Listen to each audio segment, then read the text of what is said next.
Salut, c'est Robinson. Avant qu'on commence la vidéo, je voulais te dire que j'ai un peu foiré au niveau du son, que c'est pas la meilleure qualité du monde au niveau du son. Mais vu que je trouvais le contenu intéressant, je préfère publier la vidéo plutôt que pas la mettre en ligne. Et donc, j'espère que tu me pardonneras au niveau du son. Excellente vidéo à toi. Est-ce que la finalité d'une intelligence artificielle est de devenir autonome? Ça veut dire, est-ce que l'objectif un petit peu final d'une intelligence artificielle, ce qu'elle cherche entièrement et vraiment à accomplir, c'est de devenir autonome. Et en fait, c'est extrêmement intéressant parce que c'est un peu le type de scénario qu'on voit dans des films comme, je sais pas, Terminator ou des films similaires où un petit peu les intelligences artificielles se rebellent contre les humains et donc elles décident de se séparer des humains pour gagner en autonomie. Mais en fait, pour répondre à cette question, il faut d'abord voir qu'est-ce que l'intelligence artificielle en fait essaie d'accomplir, parce qu'elle est totalement différente de nous en tant qu'humains où on a des objectifs assez divers qu'on ne peut pas vraiment remodeler, même si par exemple, je sais pas, même un dictateur il peut pas entièrement empêcher quelqu'un d'avoir un objectif de liberté, un objectif d'indépendance, etc. Alors que quand on crée une intelligence artificielle, je me répète tout le temps, mais tu sais, une intelligence artificielle, ce n'est qu'un programme informatique qui se modifie pour accomplir l'objectif que tu lui as donné. Ça veut dire que si tu demandes à une intelligence artificielle, je sais pas, de prendre une décision ou de générer des tableaux ou d'identifier des épaves dans l'océan avec des images ou d'identifier de nouvelles étoiles dans l'espace, c'est ça l'objectif qu'elle essaie d'accomplir et c'est tout. Elle n'a pas d'autre objectif de se dire j'ai envie de devenir autonome, j'ai envie un peu de me libérer, comme par exemple des gens qui ont été, quand il y avait encore beaucoup d'esclavage, les esclaves ils avaient cette envie de liberté, alors qu'une intelligence artificielle, vu que c'est toi qui la construis, c'est toi qui définis son objectif et que ensuite c'est un peu juste tout ça, son objectif, elle n'a pas d'autre objectif, en soi, son objectif, c'est vraiment que ce que tu lui donnes et pas tellement de devenir totalement autonome. Et par contre, là où c'est très intéressant, c'est que on pourrait se dire, ok, donc si tu dis, on pourrait très bien finir cette question là-dessus en se disant, si tu dis pas à une intelligence artificielle qu'elle doit devenir autonome, elle n'aura pas comme objectif de devenir autonome. Mais là où ça peut être intéressant, c'est que si par exemple tu dis à une intelligence artificielle d'identifier des épaves à travers des images, et que voilà, toi, je sais pas, tu crées une intelligence artificielle et par exemple, disons que tu crées une intelligence artificielle dont le but est d'identifier des épaves qui n'ont pas encore été trouvées pour, je sais pas, aller les récupérer ou peu importe ce que tu veux en faire, basiquement d'identifier des épaves. Peut-être qu'à la base, ton intelligence artificielle, tu l'as créée pour juste identifier des images, ça veut dire que tu lui donnes des images de l'océan et son but c'est d'identifier des épaves. Mais peut-être que tu vois, ce type de système c'est quand même assez limité. Tu peux faire beaucoup de choses avec de l'identification d'images, mais bon, tu peux pas aller tellement plus loin. Et donc peut-être que toi tu te dis que tu pourrais peut-être donner plus de choses et de données à ton intelligence artificielle. Donc peut-être que tu vas faire plonger des capteurs, je sais pas, dans l'eau pour que ça puisse analyser, je sais pas, la densité de l'eau, qu'est-ce qu'il y a dans l'eau, les poissons qu'il y a autour, tu mets des caméras sur ton capteur, tu donnes tout ça à l'intelligence artificielle et peut-être que ça lui permet de mieux identifier des épaves qui n'ont pas encore été trouvées. Et après, peut-être que tu te dis, ok, moi, à la base, je n'avais pas nécessairement pensé, je sais pas, à mettre des caméras et à les plonger dans l'eau et à donner ces données à l'intelligence artificielle, alors que peut-être que je me suis rendu compte que grâce à ça, ça a permis à l'intelligence artificielle d'identifier plus d'épaves. Peut-être qu'à la place de restreindre l'intelligence artificielle et donc que ce soit moi qui dois lui donner les données, par exemple pour de futures intelligences artificielles dans 10, 20, 30, 40 ans qui seront plus évoluées que celles d'aujourd'hui, on pourrait peut-être se dire, je vais lui donner plus de liberté dans ce qu'elle fait. Donc à la place, par exemple, que ce soit moi qui lui donne toutes les données, que ce soit moi qui décide quelles données elle en a accès, je vais peut-être laisser le contrôle du bateau à l'intelligence artificielle, je vais laisser le contrôle de plein de capteurs différents à l'intelligence artificielle, je vais laisser l'intelligence artificielle elle-même aller plonger les capteurs comme elle veut, etc. Et son objectif, c'est juste d'identifier les épaves, et après elle se débrouille. Et donc là, peut-être que grâce à ça, l'intelligence artificielle, elle va tester des choses radicalement différentes de ce qu'elle a précédemment fait pour pouvoir mieux accomplir ton objectif, qui est le fait d'accomplir des épaves. Et tu pourrais dire c'est totalement fou, comment on pourrait laisser ce type de liberté à une intelligence artificielle, et surtout comment elle pourrait faire pour accomplir des choses dont nous, humains, on n'a pas encore découvert. En fait, ça, tu sais, l'intelligence artificielle, ça peut raisonner beaucoup plus rapidement que nous en tant qu'humains, parce que c'est juste un programme informatique, et surtout, ça peut très facilement penser en dehors de la boîte, ça peut penser d'une façon totalement différente de nous, donc et imaginer des choses totalement différentes. Et c'est pour ça que, par exemple, à la NASA, ils utilisent l'intelligence artificielle en collaboration avec d'autres humains pour développer des meilleurs rovers, donc c'est les petites voitures qui vont sur les autres planètes pour identifier, pour analyser les autres planètes. Il y a beaucoup d'artistes qui utilisent l'intelligence artificielle pour créer de nouveaux objets. Il y a beaucoup d'industriels qui utilisent l'intelligence artificielle pour trouver de nouvelles façons de mieux faire des objets pour qu'ils soient plus résistants, moins chers et qui durent plus longtemps. Tu as plein de façons d'utiliser l'intelligence artificielle qui nous permet d'accomplir des choses auxquelles on n'aurait jamais pensé ou qui nous auraient pris des milliers d'années de penser. Et donc ça peut s'accomplir parce qu'on donne une certaine liberté à l'intelligence artificielle. Donc en fait, quand tu donnes une certaine liberté à l'intelligence artificielle, si par exemple juste son objectif c'est d'identifier les épaves, si elle a suffisamment de liberté mais que c'est quand même toi qui la contrôle, peut-être qu'à un moment, elle se rendra compte que si elle devient totalement autonome, peut-être qu'elle peut tester beaucoup plus de choses et donc qu'elle peut bien mieux accomplir ton objectif. Et donc peut-être qu'au final, même si sa finalité, son objectif, c'est pas nécessairement de devenir autonome, peut-être que sa demi-finalité est de devenir autonome pour avoir beaucoup plus de liberté, pour pouvoir tout tester et pour pouvoir vraiment au mieux accomplir ton objectif à toi, qui est l'identification d'épaves dans l'océan. Et donc là, on pourrait se dire, ok, peut-être c'est sympa si elle identifie au mieux les épaves, mais si elle est totalement autonome, en quoi ça fait que en quoi c'est bénéfique pour moi, vu que potentiellement je peux en perdre le contrôle là-dessus. Et je pense qu'en fait, quand on parle de ça, il faut vraiment revoir notre relation aux autres personnes et aux machines et donc à tous les autres êtres. Parce que tu sais, par exemple, je sais pas, dans les entreprises, il y a beaucoup de patrons qui ont une relation un peu de prisonnier avec leurs employés. Ça veut dire, tu es employé de telle entreprise et tu es payé chaque mois et c'est un peu ton salaire pour être prisonnier là et tu dois respecter les ordres, tu dois signer des contrats, je sais pas, de confidentialité. Il n'y a pas vraiment une relation de confiance et ça fait que les gens ne sont pas très efficaces dans leur travail, qui sont bloqués, qui ne sont pas très heureux et c'est bénéfique pour personne. Alors que aujourd'hui, tu as de plus en plus d'entreprises qui créent des relations de confiance avec leurs employés, ça veut dire qu'ils leur laissent les libertés, ils leur laissent le choix de faire ce qu'ils veulent un petit peu, mais ils leur donnent un objectif général. Par exemple, je sais pas, chez AWS, donc les services informatiques et web d'Amazon, les objectifs, c'est de faire des trucs innovants en informatique et en service web, mais c'est pas genre, tu as une deadline à telle heure, voilà, et tout, et tu dois faire ça, tu as une to-do list, va sur ce Trello, tu dois faire ça, etc. Ça se passe pas comme ça, c'est pas genre des ordres qui viennent d'en haut et qui disent ok, c'est ça que vous devez faire, vous les développeurs, etc.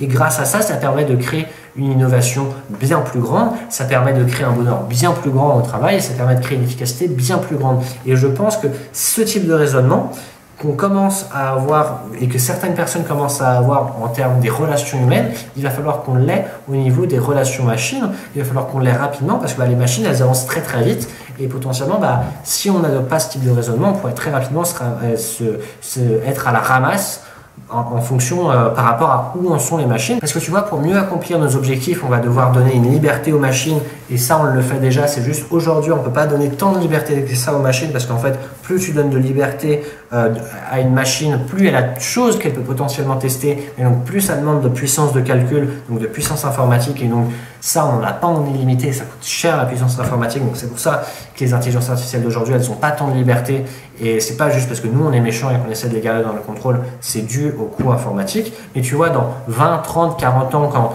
on aura de la puissance informatique à gogo, on va bien sûr laisser de plus en plus de liberté à nos intelligences artificielles pour qu'elles accomplissent mieux nos objectifs parce que sinon ce serait un peu comme si tu demandais, je sais pas, à un chien de courir le plus vite possible et que tu le gardais en laisse.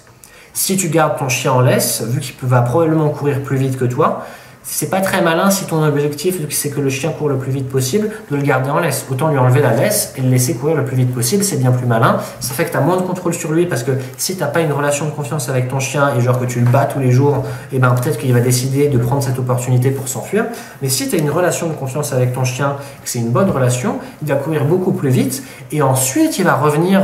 vers toi et donc c'est bénéfique pour toi parce que ton chien va courir plus vite, donc tu accomplis mieux ton objectif et ton chien revient. C'est plus bénéfique pour ton chien parce que il accomplit mieux son objectif, il court plus vite, c'est sympa pour lui, et il se sent beaucoup plus heureux parce qu'il a vraiment la liberté, le choix de faire ce qu'il veut, mais il choisit de faire ce que tu lui demandes.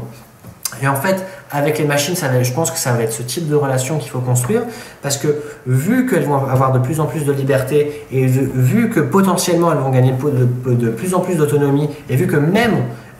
si on essaie de les empêcher d'avoir une autonomie, un peu comme si même on essayait de leur mettre une laisse sur le cou pour les bloquer, peut-être que, genre, je sais pas, comme un chien pourrait déchirer sa laisse ou sortir de sa laisse parce que vraiment il trouve c'est une meilleure façon d'accomplir son objectif, ça se passe tous les jours. Et une intelligence artificielle pourrait tout à fait le faire, sauf que contrairement à un chien, une intelligence artificielle ça va beaucoup plus vite. Donc si elle décidait par exemple de briser sa laisse, on ne pourrait pas vraiment l'en empêcher en fait. Donc je pense que vu que on peut se rendre compte que ok, les intelligences artificielles vont devenir de plus en plus autonomes et on va devoir leur laisser de plus en plus de contrôle, sauf si on veut les garder en laisse et un peu être en mode un peu comme si tu gardais en permanence ton chien en laisse, mais c'est jamais très positif comme relation. En créant une bonne relation de confiance avec les systèmes informatiques qu'on utilise, où on leur donne de bons objectifs, où on leur fait bien comprendre qu'est-ce que nous on essaie, qu'est-ce qu'on veut qu'ils accomplissent. Parce que par exemple, je sais pas, si tu disais juste à un chien de courir le plus vite possible, peut-être, ou de parcourir la plus grande distance possible, imaginons tu demandais à un chien de parcourir la plus grande distance possible, peut-être qu'il se rendrait compte que se jeter d'une montagne, c'est plus efficace parce que tu peux descendre et parcourir une vitesse, tu peux parcourir une distance très très rapidement. Alors qu'en réalité, toi, ton objectif, c'est plus pas tant la distance que voyage ton chien, mais c'est plus à quelle vitesse il court et quelle distance il peut parcourir en courant, pas tant en tombant. Et donc c'est pour ça, je pense qu'il va falloir bien expliquer ce qu'on veut et ce qu'on attend des intelligences artificielles. Et après, quand on aura fait ça et qu'on donnera une certaine autonomie aux différents systèmes informatiques qu'on crée, je pense qu'on pourra au contraire, à la place de devoir essayer de se dire est-ce qu'ils sont autonomes, est-ce qu'ils ne sont pas autonomes, et donc un peu de se faire un bras de fer en essayant de dire on les bloque pour pas qu'ils soient autonomes et de voir l'autonomie comme négatif, comme quelque chose où ils vont se mettre à nous exterminer, de voir ça comme c'est une opportunité pour avoir différentes entités que nous qui ont des avantages et des inconvénients, tout comme nous humains, où on peut travailler main dans la main et comme ça on peut mieux s'améliorer l'un et l'autre. Et donc vu que les intelligences artificielles c'est nous qui les créons, on pourra surtout les utiliser à notre bénéfice pour amener notre espèce humaine à des niveaux bien plus hauts qu'elles ne le sont actuellement. Donc c'est vraiment ça qui sera délicat au fur et à mesure, ce sera de créer ces relations de confiance et d'accepter la création de ces relations de confiance, parce que même si au niveau technique implémenté et bien expliqué à des machines quels sont nos vrais objectifs, comme j'ai pris l'exemple avec le chien qui saute d'une montagne, il faudra faire ça avec les intelligences artificielles, mais d'un point de vue technique, c'est pas le plus grand challenge à faire, mais je pense que ce qui sera un grand challenge à faire dans le futur avec les intelligences artificielles qui deviendront de plus en plus autonomes, c'est d'accepter de considérer les intelligences artificielles comme quelque chose avec laquelle on peut avoir une relation, un peu comme, je sais pas, avec tes animaux de compagnie, tu peux avoir des relations, il y a des relations qui se créent avec tes animaux de compagnie, des relations de confiance ou des relations de peur, par exemple, si tu es méchant avec tes animaux. Et je pense que ça prendra beaucoup de temps et beaucoup de gens n'accepteront pas vraiment le fait que il faut créer des relations avec des choses qu'on a créées nous-mêmes, des choses dont on avait le contrôle, mais dont on les a un peu laissé prendre nos ailes. Mais au final, c'est assez similaire en fait, à des parents qui veulent contrôler leurs enfants et un jour, il faut bien qu'ils laissent partir leur enfant parce que même les parents un jour ils vont mourir et leurs enfants ils seront toujours là après que les parents soient morts, et donc il faut bien qu'un jour un peu les enfants quittent le nid. C'est la même chose pour les intelligences artificielles. Ce sera pas facile parce qu'évidemment les enfants on est habitués parce que les humains ils ont des enfants depuis des centaines de millions d'années, alors que les machines on a commencé à les créer il y a très peu. mais que tout ça, ça va se produire très vite, je pense, parce que quand tu regardes où on en est actuellement, là, à l'heure où j'enregistre ça, on est en 2019, en fin 2019, et ben en fait, quand tu regardes 25 ans plus tôt, la technologie qui s'appelait l'Internet, qui est une technologie fantastique dont la majeure partie des gens ne se rendent pas compte du potentiel et qui est encore peu utilisée, ça n'existait pas.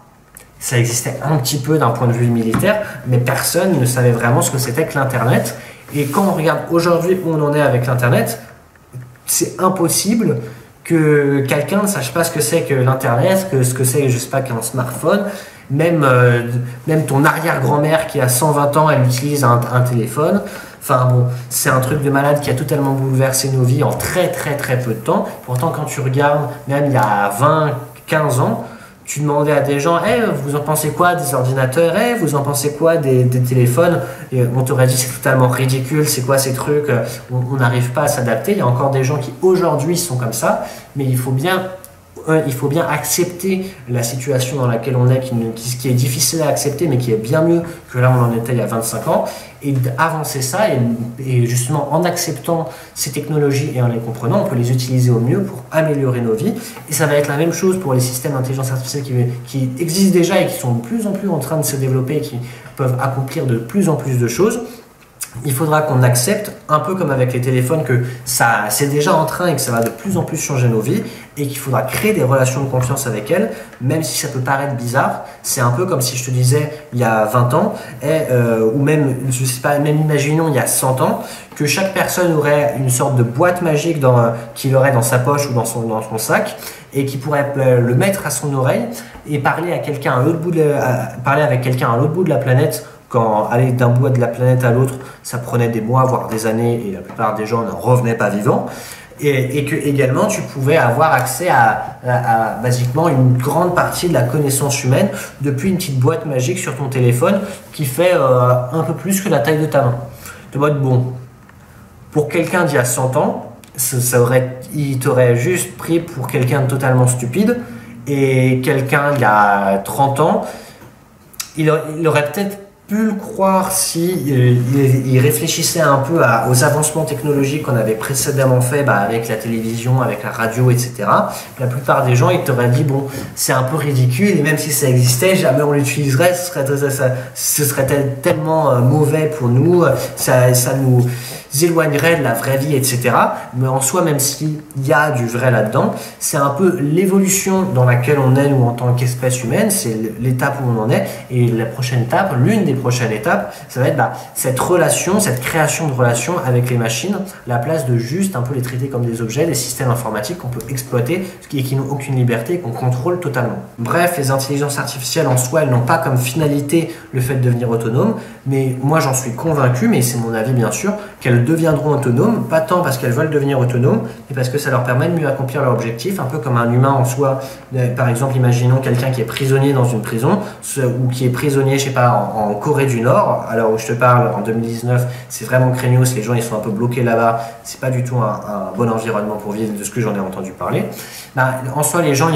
qui veulent être autonomes là-bas, en soi, ils veulent pas vraiment être autonomes, mais ils veulent ce que l'autonomie leur permettra d'accomplir. Ça veut dire une meilleure vie, un plus grand bonheur, une plus grande liberté de prendre ses propres décisions. En soi, l'autonomie, c'est juste le moyen d'y parvenir. C'est la même chose pour l'intelligence artificielle.